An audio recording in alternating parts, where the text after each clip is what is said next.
good morning and good afternoon or good evening, wherever you are, and listening to the Palmdale School Teachers' very first EdTech Coaches podcast. I'm Steve Stuckey. I will be attempting to moderate tonight and would love to introduce my other colleagues. Let's start off with Dan Hopman. Hey guys, I'm Dan Hopman. I am the tech coach over at Tumbleweed, and I'm excited for all the things we've got going on, not only at Tumbleweed, but throughout the district. We'd also like to introduce to you Jerry Sloan. Hi, I'm Jerry Sloan. I've spent years being an elementary school teacher and a junior high teacher, and now I'm excited to join this great EdTech team and bring some exciting ideas. And last but not least, we have Melissa Shields. Hi, I'm Melissa Shields. This is my 22nd year in the Palmdale School District. No, something like that. 26 years of teaching, third year as an ed tech coach, and I love it, and I'm having a great time. I'm learning lots, and I love sharing it with all y'all. So one of our goals today is to share with you some updates that Google has put out, to have a little conversation about creation versus consumption using Chromebooks in the classroom, some upcoming trainings that we're all participating in and that you can sign up for, and then a little talk about future professional development in the form of Q and the AV EdTech Summit. So I'd like to throw it now to Dan Hopman, who will spotlight some of the most recent Google updates. All right, guys, so we have a couple updates we thought was a little bit on the important side, especially with us starting off the school year. So let me share my screen so you see what I got going on. So I'm in Gmail. Now in Gmail, what they've done is when you now write an email, so I'm going to quickly write an email over to Steve. We're talking about a meeting that we're going to have on Friday at 3:30. I can now schedule this to go out at a new time. So you can see it down here at the bottom of my screen. So I can schedule it. I'm going to schedule it for tomorrow at 8 a.m. So there we go. And if you notice over on the left, you'll see scheduled. There's my scheduled email, and it will let you know when you click on it what day and what time it's going to be scheduled out to go out to. Kind of cool if you're trying to pre-email your class, get it all set up so that way you have scheduled emails going out for meetings or whatever it might be. The other update is with Classroom. So I'm in a test classroom right now in Google Classroom. And one of the updates you'll see up at the top is you now have grades. Whenever you give points to an assignment, it will now keep track of those grades. That way you can just print them out in Google Sheets and, unfortunately, hand enter them into Infinite Campus into the gradebook. The other thing, which I thought was really cool, is with Rubrics. If you sign up for the beta, and we'll give you the link in the description on how to access the beta, there is now a spot at the bottom called Create Rubric. So instead of giving points to students like we have all these years, we can now create a rubric. And so this is what the rubric looks like. So if I give it criteria, maybe it is, we'll just say for lack of a better term, perfect paper.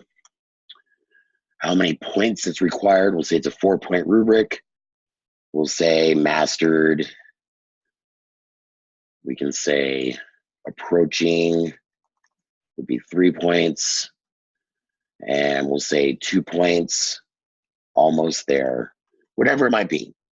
And then you can give a description on how those students reach those point levels. And then you can add that criteria. So what it appears to me, Dan, is that if teachers already have rubrics in place, they can just copy and paste those descriptions in and make these much quicker. Absolutely. So when you talk about, say, like the benchmark or the LPM assessments at each quarter, they've got the writing component. So if you want to keep track of that in Google Classroom, you could do that here as well. You don't have to sit there and try to recreate the wheel and retype everything. You can just copy and paste it right over. All right, Dan, thanks. Do you have any more updates? No, that's the major updates. A couple small ones. Now you have more access to fonts and docs. I know that's been a lot of Contention is at docs and sheets and slides. You get very limited fonts, not as creative, but now they've added a lot cooler fonts for you to use. Other than that, that's about it. Great. All right, so one of the things that we started as coaches, because we want to develop our coaching pedagogy, is that we developed a program called Propel. And I'd like to share just briefly a little bit about that. From our website, which is propelpsd.weebly.com, you can check out our program. That's my mistake there, moving things around. Find out what it is. But bottom line is teachers or PLCs sign up to get one-on-one coaching to develop their pedagogy using technology, and thereby hopefully increasing student achievement. We are going to base it upon students showing performance advancements that technology has helped enhance. So we go on from here, and we're going to have a little quick discussion with everybody. I'm going to kind of unmute you all right now, or if you are muted, and we're going to probably be talking over each other a little bit. But one of the big things that we see is students who are consuming technology rather than creating with technology. You guys have any insights into that? And Dan, I see that you're muted. So there we go. There you go. So my view on that is that for years, centuries, a classroom is where students they've sort of just consumed everything. It's been the teacher at the front of the room. Here's what you're supposed to know. Here's all the notes you're supposed to do. Memorize it. There'll be a test. Take the test. Our kids just don't learn like that anymore. It just isn't the way it is. Our kids, and if you were in any of Melissa or myself sessions at our callback days, we talked about the fact that our kids now live in a digital world. You walk through the mall, walk through Walmart, walk through Target. All the kids are either shopping online, looking for coupons online, they're consuming their news online. And so it's a matter of trying to get kids away from necessarily the consumption of that, but using that digital age for them to start creating on their own and reaching that creativity that they do have. I have noticed that with the influx of all of the Chromebooks that have entered our classrooms, the temptation a lot is for teachers just to put them on websites to develop those skills that we've always done, those skill and drill kind of things that can be done with flashcards, rather than having students using some higher level thinking, some critical thinking, using creativity to create and document their own learning along the way. I think teachers need to be able to start off more with the why am I doing this in regards to their lesson, as opposed to maybe it's just my kids are quiet when they're using a Chromebook. And I think also that teachers are very afraid of not being the expert in the room.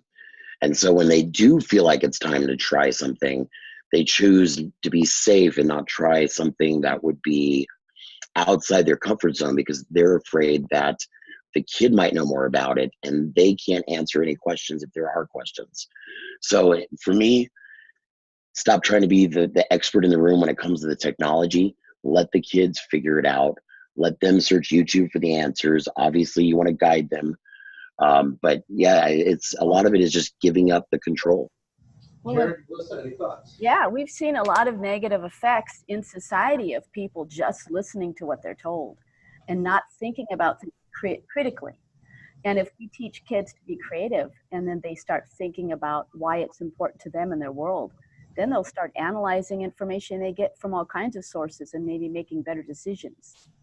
And Steve, I think that you mentioned one time about why is the teacher doing all the work? The one who is doing the learning is the one who's usually working. So if the teacher's doing all the work, then who's doing any of the learning? I actually think I stole that from Alice Keeler. Okay, you're not. Can't hear you. Credit for that. Unmute yourself. Unmute yourself. There you go. What'd you say, Steve?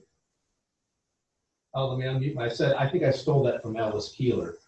You're still muted. Spoke at our Edtech Summit, which we will highlight in just a minute.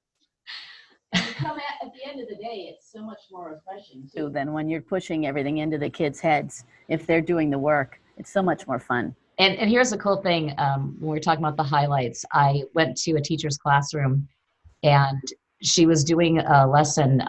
Can I say the name of the teacher? Is that all right? No? I don't care. Oh, I went into Miss Curley. I went into Miss Curley's classroom over at Desert Willow, and she was doing a unit. I want to say it was Japan, and she really wanted to try something new with the kids, and she wanted to teach them about origami. But instead of her saying, "Okay, now fold the right corner, now fold the left," and trying to maintain it, she said, "You know what? You guys go figure out what you want to learn how to fold." And she sent them off, and so they went scouring YouTube, and they were looking what they were interested in. They were doing the work. They were learning they created these little origami sculptures out of paper, and it was all personalized. It was all, you talk about differentiation according to their needs or their desires. These kids were doing this, and they came up with these amazing things, and she would show me, and I said, wow. And she was like, "I hope that's okay. Is that all right?" And I'm like, "That's amazing." And she didn't realize, and so this is another reason why we like teachers to share what they're doing, because she didn't realize what she was doing was a really cool thing for kids. But I thought it kind of was, because now they're invested in their own thing. So we can probably talk this until we're blue in the face, but students need to move from consuming things online. They do that with their games every day at home. They're consuming. Some of those games do allow them to create, by the way, but in the classroom, those skill and drill things that are really being used for keeping your kids quiet and happy, so to speak, is not challenging them. And I think maybe we need to move away from that and start using this stuff to really show what we know and find other ways to do those traditional memorization kind of things. That being said, Dana, you looked like you were ready to talk. Yeah, what I wanted to say was, as teachers, we think that, hey, I've got technology in my room, I have to use the technology. But that's not necessarily the case. Paper still has its place in the classroom. Even some things do need to be drilled. But I think it's more of picking and choosing what's right for the students, and less about, okay, I got to get through my lesson and this is the way we're going to do it. We've got Chromebooks, we have to use them, we've got to use them. We're going to have the kids typing on the Chromebooks. We're going to have them practice this, practice that. It's all about being planned, and it's all about being prepared. If you're not either one of those, you're in trouble, and it's just going to be stuff thrown at the kids, technology, drill and kill, whatever it might be. It's got to be purposeful. If it's not purposeful, then don't do it. So that brings me back to what I said. The teacher needs to know the why they are using that. And that adds a new layer to their planning. The why are we using this technology, and how is it going to enhance what the students are able to learn and show from their learning. So with that, I think it's time we need to move on a little bit and talk a little bit about upcoming trainings. And I think Melissa has some of that. So let me take it back over here to you, Melissa, and you can share away. Okay, so I think I'm sharing my screen here. Hopefully you can see this. These are the Tech Tuesdays and Thursdays that we have set up for the month of August. And so on the August 20th, we have 2 classes in Google Classroom. One is for beginners. This is how Google Classroom looks. This is how you can make assignments. We do have a lot of people who are getting Chromebooks in the classroom for the very first time. So you may want to sign up for that. And then if you've been using Google Classroom and you're a little bit curious about maybe some updates or some more efficient ways to use it, you would sign up for that one. If there is a waiting list, please just go ahead and put yourself on the waiting list, show up anyway, because sometimes, things come up and people aren't able to make it, and there might be room for you there. We'd rather you be there and hang out on the side if possible, if you need to learn what you need to learn to run Google Classroom. On, I believe, the 22nd is it's the elementary school back to school night. And so we're having an Infinite Campus training, how to set up your gradebook in Infinite Campus. And looking at the rosters and the attendance and all that good stuff. On the 22nd for middle school teachers. And then if you look down here at the bottom of the screen, it says Infinite Campus for elementary will be on the middle school campus's back to school night. So that'll be for the elementary teachers on the 29th. So if you're going to sign up, please make sure you choose the right one. Also on the 22nd, we have a digital citizenship training. On the 27th, TCI, that's our social studies program. So there'll be a refresher because I know that we heard a lot of stuff on those first days and it's probably all a jumble in your head. So come back to the TCI training and maybe get a reminder of some of those things you might have missed. And we currently have a Remind training. It's our messaging system that we're using this year in the classroom, so you can contact parents, send your messages out, remind students about homework, and send those messages out. We'll show you how to get your parents signed up. And so that's for August, and I think in another week or two we'll put the ones up for September. So take a look at PD Express to sign up. Sure, and also when those September ones come out, be aware we're going to do some benchmark basics, and we're still seeing Melissa, which is fine. Benchmark basics, we're going to do some smart notebook basics. We will be looking at, we're going to do 2 smart notebook basics, one Tuesday, one Thursday. You can only sign up for one. We're going to do some basic Google Forms. We're going to do an Elevate Google Forms. It's more advanced and finding other ways to use them creatively within your curriculum. Some benchmark basics of customizing your lessons, basic docs, and we're going to do Google Elevate docs, more advanced, and finding some of the other features that could help you out. So keep your eyes open for those. And that being said, we have some things that we should probably start promoting. And one of those, guys, is Q. One of you guys want to take the Q? Q is in March. Q is in March. We're going at March 19th through the 21st out in Palm Springs. Start talking to your principal now. Maybe they'll be able to, dig through their wallet and pay for you to go. It's a great time. It's what got Steve and I started in this adventure of instructional coaching, but it's all about changing kids in the classroom and how they consume their information, and also how they create, which is really the big thing. Yeah. To get inspiration too, and be Well, you're muted, Jerry. So if you want to pop in, you got to unmute. Go Great ahead. way to be a teacher leader on your campus and get inspiration, especially if you find yourself slogging through the school year.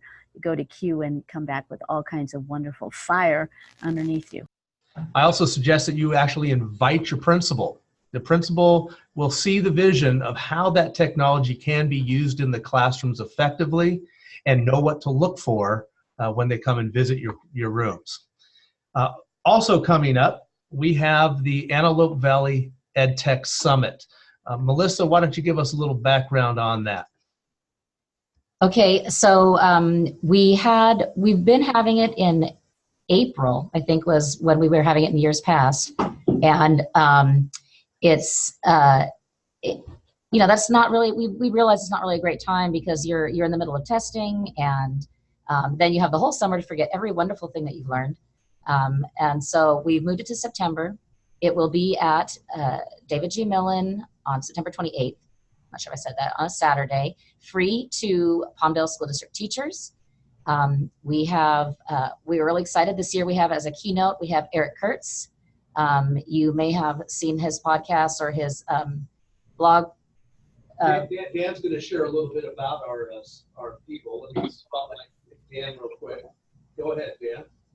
All right, so I've got, like Melissa was saying, we have Eric Kurtz of the Control-Alt-Achieve website. Great guy coming in from, I believe, the Midwest, isn't he? Eric Kurtz is from Ohio. So yeah, so great Midwest guy, always has some great things to share. And then we have Benjamin Cogswell is coming in from our own West Coast, from the Bay Area. Again, he has a YouTube channel, great help with anything that he does.